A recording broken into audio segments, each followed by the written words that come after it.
মোহাব্বত এমন একটা জিনিস যা কাউকে কেউ বলতে পারে না। যেমন প্রমাসপদের জন্য প্রেমিকের অবস্থাটা কি হয়, আশেকের মাসুকের জন্য অবস্থাটা কি হয়, এটা ও নিজেই অনুভব করতে পারে। এটা বয়ানের জিনিস না, এটা ব্যক্ত করার জিনিস নেই। মোহাব্বত আজিব সেই হয়, বয়ান করে না নামুমকিন। মোহাব্বত এমন একটা জিনিস যেটা বয়ান করা যায় না। মোহাব্বত আবার দুই প্রকার, মোহাব্বতে হাকিকি, মোহাব্বতে মাজাজি। একটা দুনিয়ার মোহাব্বত, এটা হলো মাজাজি।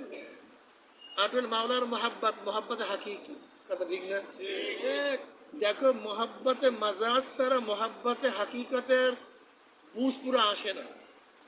কোনো ব্যক্তি মোহাব্বতই বুঝে না, সে আল্লাহকে মোহাব্বত করবে কিভাবে? তবে না জায়েজ মোহাব্বত না, সেই মোহাব্বতটা হতে হবে জায়েজ। সেটা বলতেছি, সামনে সামনে আসতেছে কথা, যদি আসে তাহলে তো বলবো।